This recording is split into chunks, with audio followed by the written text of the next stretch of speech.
tempo você passa nas redes sociais? 2 horas? 3? 5? 10? Eu não vou mentir.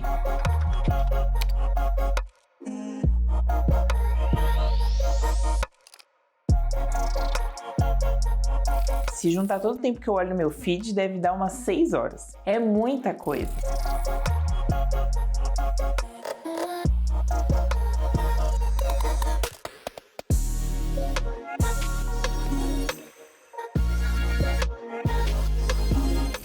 E toda vez que a gente se conecta à internet, a gente compartilha nossos dados e diz para as redes sociais quais são as nossas preferências. Há poucas certezas nessa vida, mas uma delas é que Google, Facebook e outras redes sabem onde você mora, onde você trabalha, quais lugares você frequenta, quais são suas preferências políticas, culturais, qual música você ouve, quais são seus artistas favoritos, cantores, influenciadores. E se tem algo que eles ainda não descobriram, a gente diz para Alexa, não é? Alexa, define um despertador para mim amanhã às 10h30 da manhã. Alarme configurado para amanhã às 10h30 da manhã. Alexa, notícias do dia. Aqui estão suas notícias. Do Estadão. Pois é, as redes sociais sabem mais da gente do que a gente mesmo. E vou dizer uma coisa muito dura aqui. Essas empresas não nos veem como cidadãs e cidadãos, e sim como produtos. E elas ganham muito com isso, viu?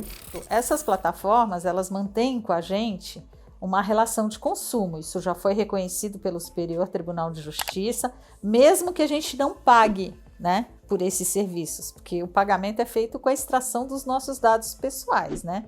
Então, o que mantém principalmente o que gera lucro para essas empresas. Elas recolhem os nossos dados pessoais e elas vivem de publicidade, utilizando perfis, né, de consumidores. Não é à toa que de tempos em tempos saem denúncias de dados pessoais que foram extraídos e vendidos.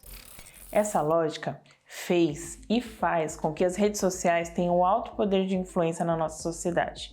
E isso é preocupante em vários aspectos, sobretudo quando a gente pensa nesse contexto a partir das fake news.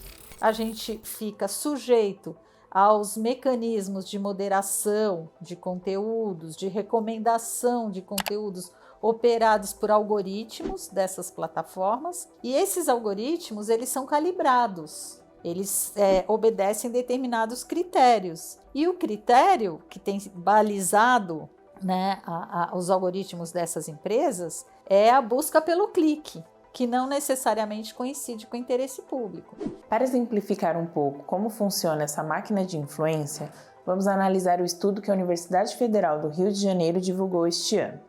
O levantamento mostrou que o algoritmo do YouTube privilegiou vídeos da Jovem Pan a favor de Jair Bolsonaro. E o interessante desse teste da UFRJ é que eles fizeram perfis novos, que ainda não tinham compartilhado seus dados na web. Portanto, não tinham mostrado quais eram suas preferências políticas. Eram perfis virgens, vamos dizer assim. Perfis que foram influenciados por uma plataforma.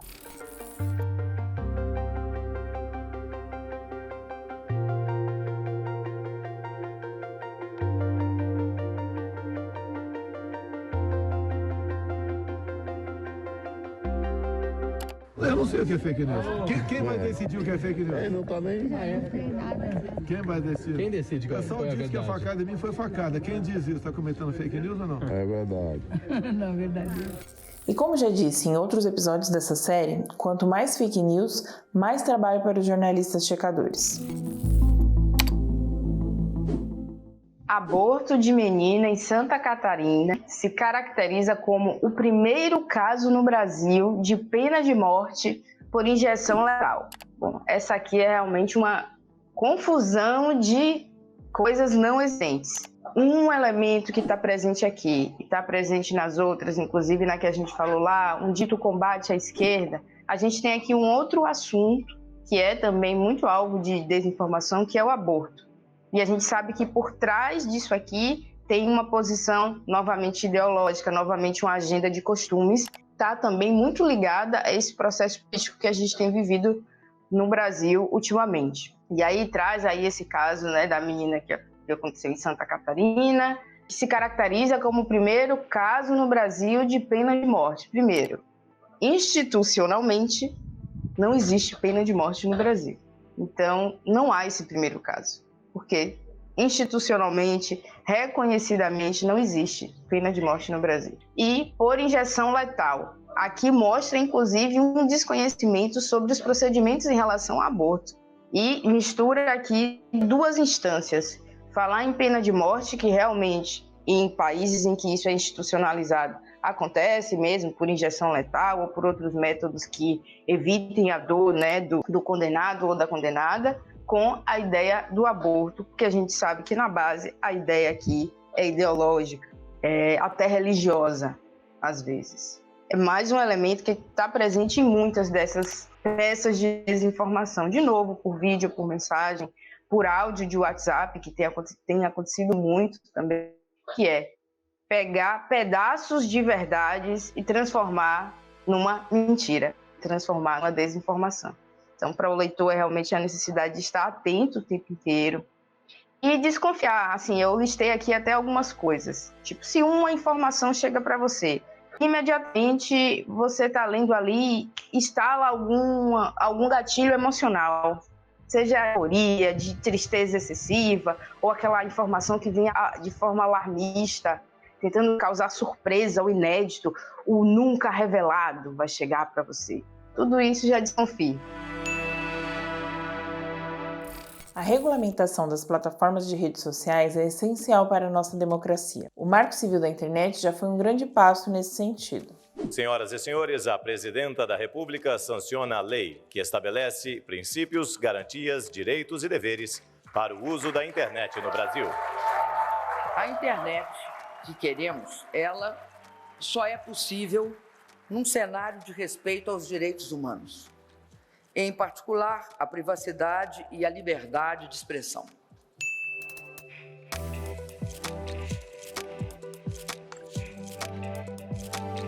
O Marco Civil da Internet, que foi um avanço da sociedade civil, conseguido pela sociedade civil também, com muito debate, e o outro é a Lei Geral de Proteção de Dados. Do ponto de vista do Marco Civil da Internet, eu acho que ele teve assim, avanços fenomenais na forma pela qual a gente lidaria com tudo aquilo que acontece no ambiente virtual. Mas eu entendo que hoje ele precisaria ser revisitado, especialmente no que diz respeito ao papel das plataformas ou dos provedores de aplicação e dos provedores de conexão.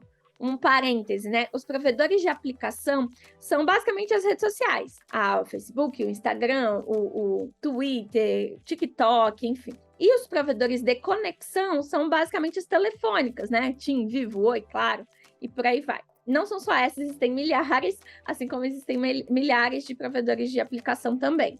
E esses dois, na legislação do Marco Civil da Internet, eles tiveram naquele momento, o nosso legislador teve uma escolha que foi não responsabilizá-los. Eles têm uma compreensão que eles atuam exclusivamente como intermediários e não deveriam ter responsabilidade nenhuma sobre o que passa dentro das suas próprias plataformas.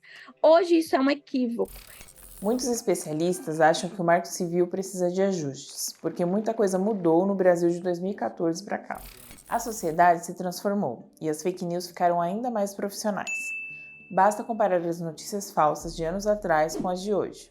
Mas tem mais coisa. Toda essa influência que falamos das redes sociais tem preocupado pesquisadores e ativistas. E um dos motivos é que não tem como barrar a tecnologia. Estamos cada vez mais conectados. E isso vai continuar. Então, o que precisamos é estabelecer mais regras para esse jogo. E é por isso que a sociedade civil tem se organizado para pedir mais proteção aos cidadãos e cobrar mais responsabilidade das empresas que comandam as redes sociais. Uma dessas reivindicações é o projeto de lei 2630.